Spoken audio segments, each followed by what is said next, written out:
tal? Bienvenidos a La Pepa. Este es un programa de Canal Capital y de lasillavacía.com. Aquí buscamos explicar en profundidad esos temas que son de interés para usted. Hoy vamos a hablar de embarazo adolescente. En Colombia, 1 de cada 5 adolescentes entre 15 y 19 años ha estado embarazada. Y el 20% de estas mujeres no ha tenido acceso a planificación. En el país nacen todos los días 435 bebés de madres que tienen entre 10 y 19 años. Según el DANE, entre el 20 y el 45% de los adolescentes dejan ir al colegio cuando van a ser padres o madres. Y esto, por supuesto, tiene consecuencias en sus vidas en términos de desarrollo económico, en competencias sociales, entre muchos otros. Esta situación plantea muchos retos en términos de política pública, en temas culturales, religiosos, de salud, entre muchas otras. Y para hablar de este tema tenemos hoy en La Pepa a dos invitadas. Ellas son Paula Sierra Vélez. Ella es coordinadora del Programa Distrital de la Prevención de la Maternidad y la Paternidad Temprana. Es candidata a doctora en estudios de América Latina y estudió estudios culturales. Bienvenida. Muchas gracias por la invitación. Y también tenemos invitada a Teresa Casanova. Ella es profesional de desarrollo institucional en Oriéntame, es orientadora en salud reproductiva y es psicóloga. Bienvenida, Teresa, muchas gracias por aceptar esta invitación. Muchas gracias a ti. Con estas dos expertas vamos a ver qué saben los que saben.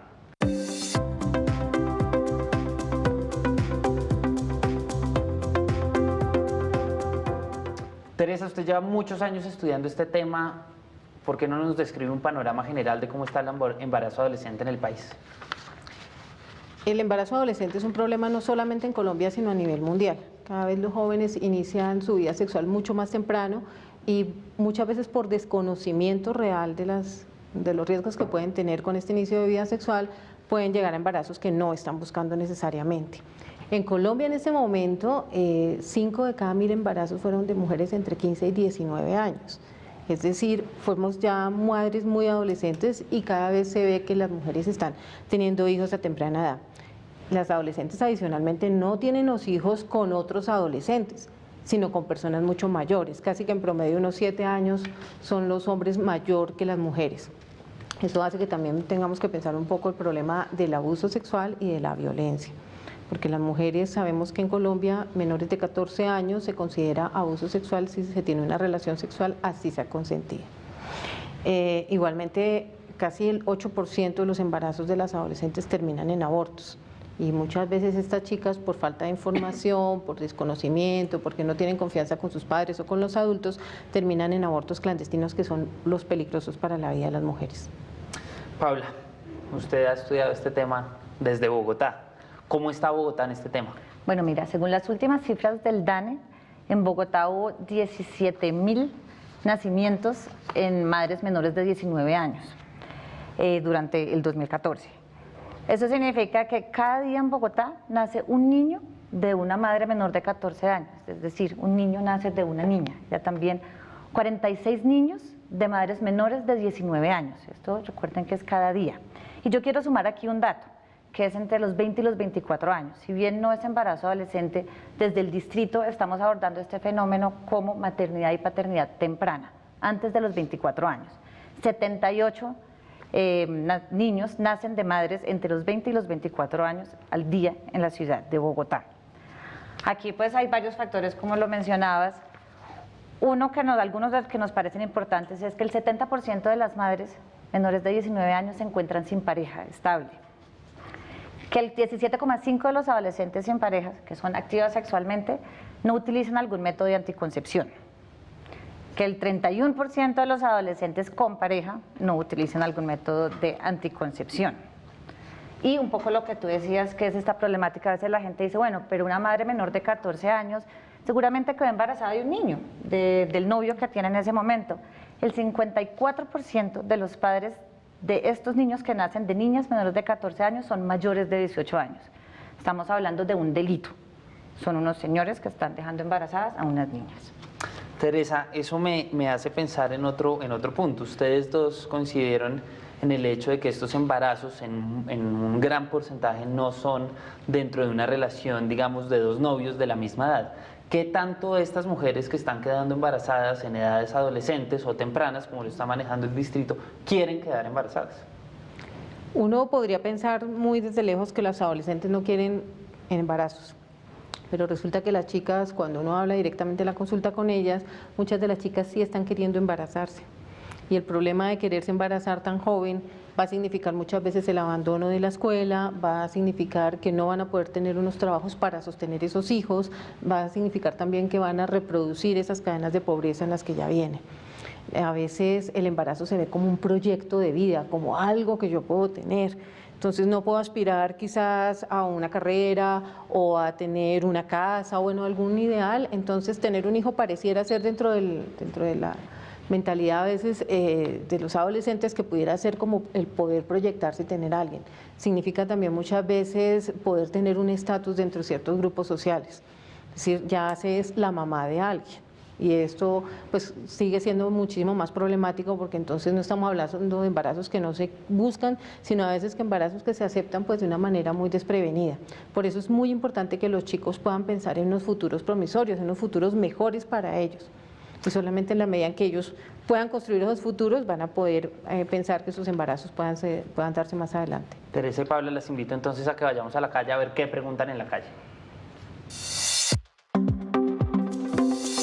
Tengo una duda, ¿por qué habiendo tantas campañas quedan en embarazo tantas jóvenes? Paula, usted está dirigiendo un programa que tiene unas campañas muy fuertes. ¿Por qué a pesar de que hay tantas campañas, estas cifras siguen siendo las que acaban de describir? Bueno, yo creo que nos falta mucho por trabajar. Creo que uno de los temas que estamos tratando de cambiar es que hay muchas acciones desde diferentes partes, pero hay una falta de que nos juntemos todos. Nos juntemos el sector privado, el sector público, incluso dentro del sector público. Digamos, la gran diferencia que tiene este programa en el que estamos trabajando es que queremos lograr una intersectorialidad. Como tú lo mencionabas, hay unos jóvenes que sí quieren ser papás, hay unas mujeres menores de 19 años que sí quieren ser mamás, porque es que esto no es un tema solo de anticoncepción, no es que los chicos no conozcan la anticoncepción, hay varias barreras. Uno, pueden conocerla, pero no poder acceder a la anticoncepción. Pero adicionalmente, si no tienen oportunidades de vida, si tenemos unos imaginarios culturales, por aquí tengo un dato también que me pareció interesante, que es el de la encuesta bienal de cultura, donde tú tienes que el 41% de los bogotanos, 41.2, estuvieron de acuerdo con esta frase, que es: una educación adecuada para las niñas es aquella que da preferencia al desarrollo de sus roles de madre y esposa.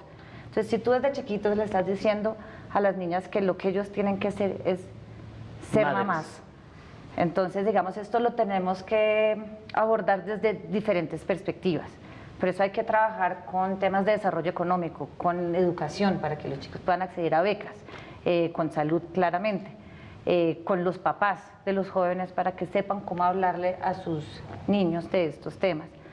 Yo creo que los índices vienen bajando, que también me parece importante mencionarlo. Se ha venido haciendo trabajo en esto, estamos fortaleciéndolo, pero administraciones anteriores, en Bogotá en particular, trabajaron mucho sobre este tema, pero tal vez de manera un poco fragmentada. Nosotros esperamos que al trabajar conjuntamente podamos potenciar el impacto que estamos teniendo y reducir los índices. Teresa, usted también ha trabajado muchos años en estos temas de campañas. Paula ha hablado en tema cultural. Me gustaría que hiciera énfasis en eso. Uno, ¿cómo hace una campaña efectiva, más allá de la campaña, una política pública efectiva para que no siga habiendo estos términos, de estas cifras tan grandes que estamos viendo a pesar de las reducciones que ya nos hablaba Pablo? Pues yo creo que la clave ahí podría ser continuidad. Es decir, muchísimos de los esfuerzos que ha hecho el distrito es importante poderlos continuar y poderlos replicar, porque los adolescentes, digamos que cada año se renuevan. Es decir, nosotros trabajamos con un grupo de adolescentes y al año siguiente ese grupo de adolescentes ya se fue a otro momento de la vida y llegan otros nuevos. Entonces hay que hacer permanentemente un trabajo. Desde Oriéntame tenemos una experiencia muy linda, es que hemos trabajado un programa de apoyo a la niñez y en 20 años que llevamos con este programa, que básicamente han sido chicos que empezamos a conocerlos a partir de embarazos no deseados, es decir, desde el principio ya había ahí algunas dificultades en sus familias. Estos chicos en ese momento han podido desarrollar algunas otras alternativas porque se ha trabajado un poco más con los adultos, para que los adultos no sean las barreras, porque resulta que el adulto puede ser muchas veces el padre asustado que no sabe cómo enfrentar este tema, pero es también el médico que le dice: usted es muy joven, yo no le doy anticonceptivos. Puede ser también el docente que le dice: de esos temas aquí no hable. Es decir, hay una serie de adultos que pudiendo ser facilitadores, muchas veces se convierten en barreras. Otra de las cosas que hemos visto en este programa es el acceso real a métodos anticonceptivos, porque se tiene la información, pero así como se tiene la información, los chicos tienen muchísimos tabús sobre los métodos. Todavía se sigue creyendo que la primera vez no se embaraza, que si se hace muy rápido, o sea, se eyacula afuera, no va a haber un embarazo. Es decir, los chicos todavía tienen mitos, a pesar de que la información está en todos los espacios, de que ellos todo el tiempo consultan las redes, pero consultan también con sus pares. Y sus pares hablan a partir de lo que ellos han construido también como conocimiento en salud sexual y reproductiva. Uno de los éxitos de digámoslo así, de este proceso ha sido que durante 20 años hemos podido trabajar con los chicos, con sus familias, con su entorno. Entonces logramos ver en un grupo muy reducido, pero una tasa de embarazo muchísimo menor de la que hay en las localidades, que es de un 7% de embarazo adolescente, mientras que estamos hablando que en Bogotá está casi en 21%. Entonces, eso creo que ha ayudado muchísimo pues a que, habiendo continuidad, habiendo muchísimos elementos comunes que están trabajando en pro de los jóvenes, pues se puede reducir este embarazo. Son muchas las causas que uno puede enumerar, ustedes ya han ido enumerando algunas, una de ellas, de las que ya hablaba Teresa indirectamente, era el tema de educación. Hay muchos mitos, hay mucha creencia de que esto todavía es un tabú, hablar de la sexualidad desde edades tempranas. ¿Ustedes cómo ven esto en términos de educación, Pablo? Bueno, aquí hay un tema y está el proyecto para la sexualidad que está reglamentado, esto es una ley.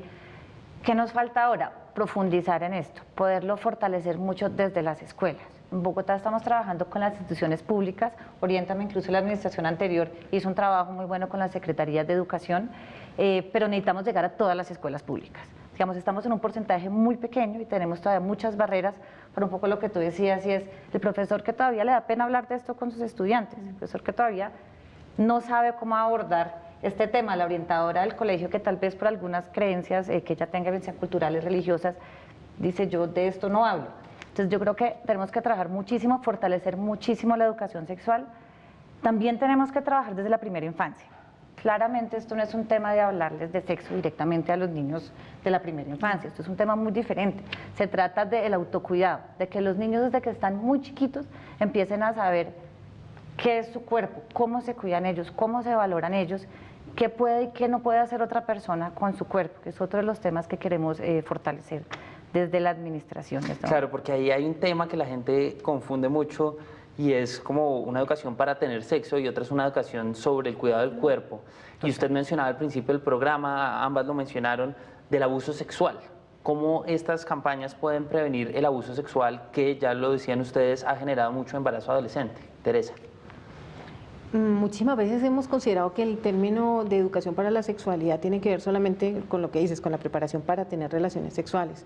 Y lo que podríamos mirar un poco más es cómo esa sexualidad implica el afecto, implica las manifestaciones de cariño. ¿Cómo lo hacen ustedes desde Oriéntame? ¿Cómo es esa experiencia? Si usted nos quiere contar un poco desde lo que usted ha vivido para que entendamos un poco mejor esto. Desde Oriéntame hemos tenido una experiencia muy linda con los jóvenes porque con ellos mismos hemos podido explorar cuáles han sido sus historias. Nosotros, por ejemplo, desarrollamos un trabajo con la Secretaría en el cual los jóvenes contaban sus historias sobre el tema de violencia.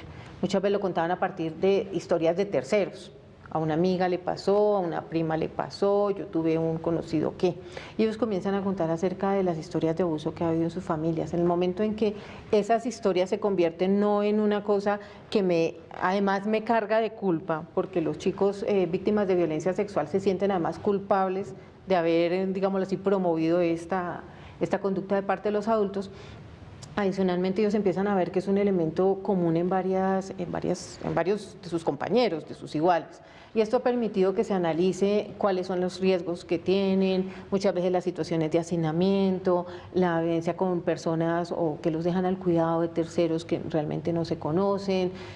Este tipo de situaciones ellos empiezan a analizarla y en esa misma medida empiezan a proponer soluciones.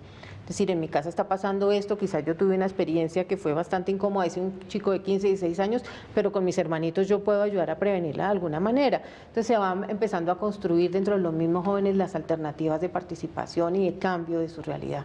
Eso es importantísimo. Claro. Porque los jóvenes solo, digamos, no solo soy atrevida cuando lo digo así, pero los jóvenes ven en sus iguales las respuestas que realmente ellos pueden aprovechar. Es decir, una persona, un profesional recién egresado de 25 años ya es un viejo para ellos. Es el par, el que tiene también 13 años, el que vive en el mismo barrio, el que está viviendo las mismas situaciones, el que podría decirle cosas que sean importantes para su cambio. Y en este tipo de experiencias pues se ha logrado poder hacer esos cambios. Paula, hablemos de las consecuencias de un embarazo adolescente. ¿Cuáles son las consecuencias? Entonces, bueno, una de las posibles consecuencias de un embarazo adolescente, digamos, cuando hablo de esto, no es cosas que tengan que pasar, es cosas que igual Que se así la mapean, persona pues. tenga un hijo, tenemos que seguir trabajando con ellos para que esto no pase. Entonces, una es la deserción escolar, que tú ya lo mencionaste anteriormente, es otro tema que es como el rechazo de sus pares en algunos contextos, en otros alaban que sean padres o madres jóvenes. Los jóvenes entran mucho más rápido al mercado laboral por la necesidad que tienen, alteran sus proyectos de vida. En muchos de los casos, yo quería ir a viajar, pero yo quería estudiar en el SENA, pero ahora me toca mantener ahí a mis niños. Se quedan muchas veces en unas relaciones tóxicas, por decirlo bonito, porque creen no ser capaz de tener a su hijo sola.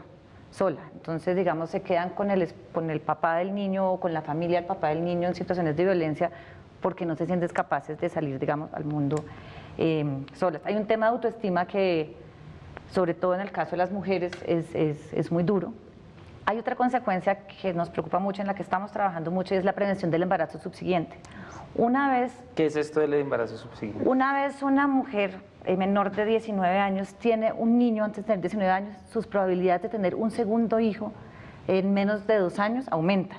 Entonces, si yo ya tuve un hijo a los 15 años, pues el siguiente también, por muchos temas culturales, pues para que no se lleven nada los niños, o para que mi pareja no me deje, o porque pues ya tuve uno, ya soy mamá, esto es lo que yo voy a hacer en la vida, entonces voy a tener el otro hijo seguido. Ahí tenemos que trabajar muchísimo, y es una de las consecuencias del embarazo. Teresa, ¿cuáles son esas consecuencias?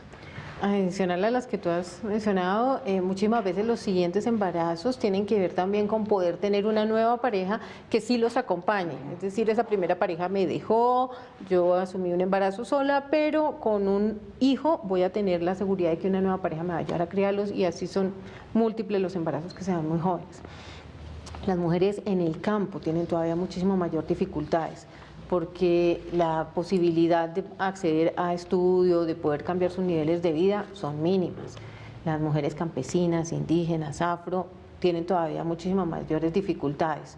También porque sus grupos sociales valoran mucho el tema de continuar los embarazos, y esa es una forma casi como de ampliar las familias. Eso hace que muchas veces haya menos recursos y se distribuya, como popularmente lo decimos, donde come uno, comen dos, y eso va volviendo 4 y 6. Debajo del brazo un pan. Sí, y eso son muchísimas concepciones populares, pues que nos ayudan, digámoslo así, como a que se promueva un poco el tema de tener más hijos.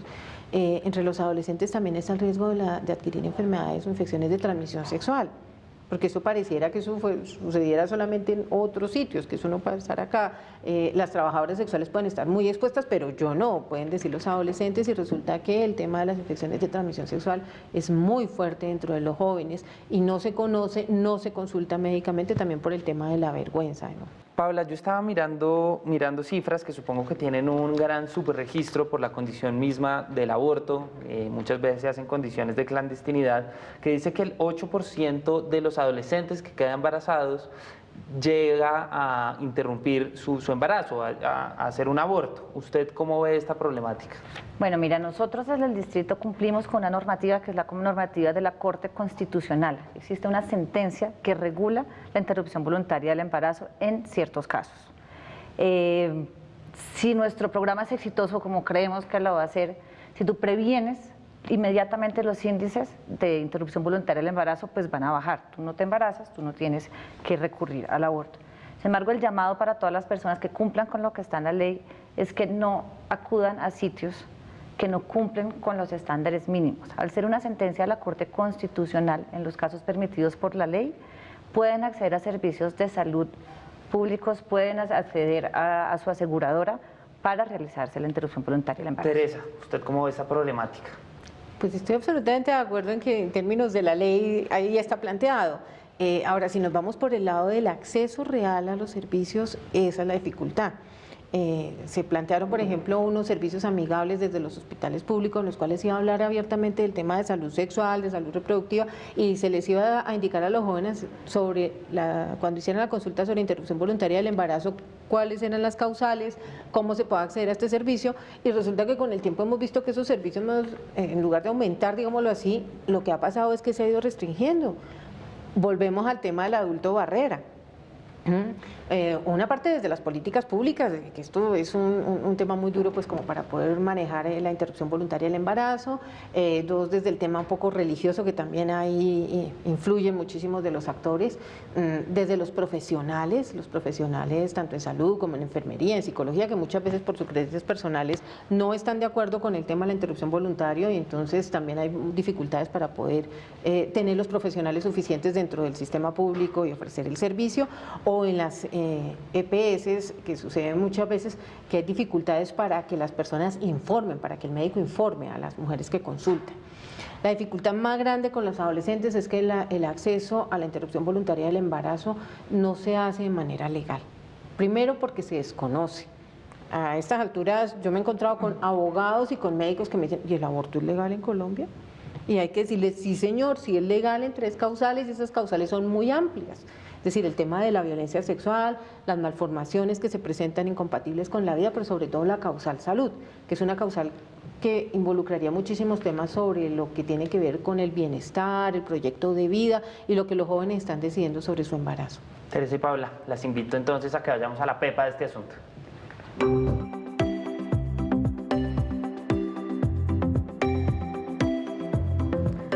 Paula, ¿cuál es la pepa para reducir el número de embarazos adolescentes en el país y en Bogotá?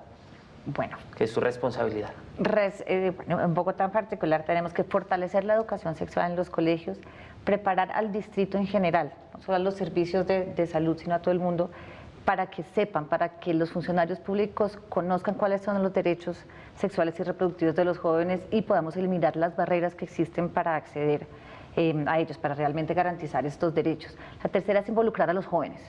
No podemos hacer un programa o no podemos pretender que esto baje si somos adultos pensando en cómo será que se bajan esos índices. Los jóvenes tienen que participar. Cuarta es ofrecer oportunidades en general de estudio, de trabajo, como lo hablábamos antes. Y la quinta, que me parece importantísima, es el cambio cultural del que ya hablamos. Sin un cambio cultural en la ciudad, si todos estamos permitiendo que esto pase, si estamos permitiendo que haya un embarazo infantil, que las niñas menores de 14 años estén embarazadas, que sus novios les lleven 12 años y todo nos parezca perfecto porque es que el Señor responde, entonces no lo lograríamos. Teresa, la pepa de este asunto, ¿cuál es? Pues creo que estamos en la misma sintonía. El haber participado pues en la creación de esos programas con la Secretaría de Educación desde hace 2 años, como ha estado Oriéntame, nos ha permitido ver que esas efectivamente son los elementos. Es bajar un poco las barreras que establecen los adultos, trabajar el tema de la sexualidad, pero educación como la sexualidad, teniendo en cuenta que esta sexualidad es afecto, son proyectos de vida también, es establecimiento de relaciones interfamiliares muchísimo más claras, más tranquilas, sin juzgar, bajar un poco el miedo ante la sexualidad y ante enfrentar estos temas con los jóvenes y los adolescentes.